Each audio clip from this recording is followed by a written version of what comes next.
Boston, it is I, Omnibrennen, doing hand gestures as only someone raised on 90s pro wrestling can. We have another very Kirby-centric episode this week. Last week I did a shout out to a couple Omnis that were coming out this week, one of which was Marvel's Conan, the Marvel Years Omnibus Volume 2, which we did receive, but we have since sold out. I didn't even get to put it on the video, it went so fast. But that's alright, because we do have another special one. In the past, I can't recall if I've mentioned to y'all, but DC did a fantastic edition of the collection of The Fourth World by Jack Kirby. Maybe you've heard of Jack Kirby. He's just kind of the king of comics, someone who has had one of the notably largest impacts on the medium of comics, maybe ever. He started doing illustrative work in the comics business, like what, in the 40s, 30s maybe. He's co-creator of Captain America. He's very notable for his work with Stan Lee in the Marvel comics of that era, co-creating Fantastic Four. Hulk, X-Men. He's great, but he does have a very strong tenure at DC, especially around the Bronze Age, which was like 1970 into the early 80s. He kind of came into DC and he just blew everyone away with his New God stuff. And this was the first one they put out. Oh, gosh, how long has it been? At least a couple. It's been a small handful of months since this one came out. Actually, maybe even more.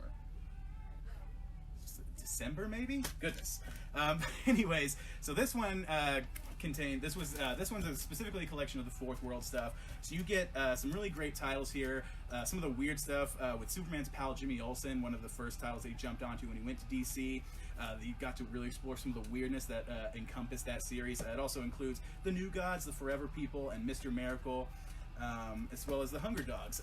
This was a really great one. This kind of put all together the kind of complex world of the New Gods that Jack Kirby had created for DC. As now the companion piece to complete your crash course in Bronze Age Jack Kirby. Today they have released the DC Universe Bronze Age Omnibus by Jack Kirby.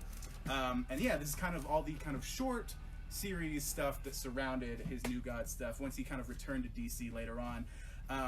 This just really illustrates wonderfully how even from the 70s, even into the 80s, the man didn't have any slow down in his creative. He was a creative powerhouse for so long, and it's really evident here in this collection because you really get a wonderful collection of everything he brought to the table when he went over to DC in the Bronze Age. So you're getting a kind of a plethora of crazy stories. You get the first, the creation of the character Etrigan the Demon, which, if you're a 90s kid like me, you maybe remember from his appearance on Batman the Animated Series, this sort of rhyming demonic demon. He's awesome. He's sort of a mystical Hulk, if you will. You also get the first appearance of OMAC, the One-Man Army Corps, basically a guy who is granted powers by this being Brother Eye, and he's turned into this like super massive power being with one of the most kick-butt mohawks I've ever seen in a comic book. Watch out, Gladiator! OMAC is coming for you. But that's not all you get. You get some of really interesting stuff. You get superpowers that kind of focused on sort of the mainstay DC heroes, but you also get some cool work in like crime books. So he does issues from In the Days of the Mob. You get some really great war stories like in The Losers, which they eventually sort of very much modernized, adapted into a movie with Idris Elba in it, kind of before he had blown up. Let's see, you get Manhunter, which would eventually kind of tie into, I think, the Green Lantern stuff. Spirit World, so you get a lot of really cool mystery, crime, action, sci-fi, fantasy. It all kind of is a plethora of styles that not many writers can really kind of write for every style, but he was really creative for everything. To give you some specifics here, the titles included in this new volume is In the Days of the Mob 1 and 2, Spirit World number 1, Weird Mystery Tales 1 through 3, The Demon 1 through 16, Sandman 1 through 6, OMAC 1 through 8, Our Fighting Forces 151 through 162, which is also considered to be one of Kirby's more personal stories, a lot of which I think tends to reflect on his personal experiences during World War II. You get Superpowers Volume 1, 1 through 5, and Volume 2, 1 through 6. There's so many great things, and it's wonderful DC's managed to compile your crash course in these two tomes, massive tomes.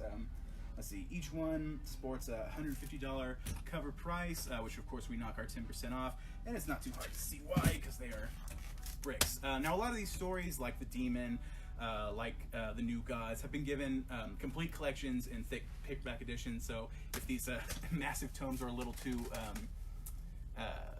intimidating for some, there's also smaller versions that allow you to dive into that, like Superman's pal Jimmy Olsen, like Mr. Miracle. There are smaller versions, very much complete paperback, but awesome. I can't recommend these enough for someone who's really wanting to see a great idea of what Kirby's all about, especially when it comes to DC and that time period. These are fantastic, and the artwork, the style, you know, the Kirby crackle, it's untouched. It's fantastic, and that's definitely what I wanted to talk to you guys about today.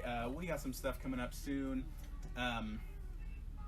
Let's see, coming up next week, Omni releases. We've got Golden Age Superman Omnibus Volume 6 to continue DC's running form of reprinting all their very original Golden Age stuff. We're also getting The Authority, which I believe is Mark Millar and Grant Morrison, or was that Warren Ellis? Ugh. We'll find out next week. Also, to keep in mind, Labor Day weekend, we're going to be continuing our annual Labor Day weekend sale. We'll be posting more details about that in the coming future, but keep that in mind. Keep that date because you want to be here. I'm willing to bet we'll be getting some sales on our back issues, as you can see behind me, which is always a fan favorite. So, that's been our video this week. I hope you enjoyed that, and as always,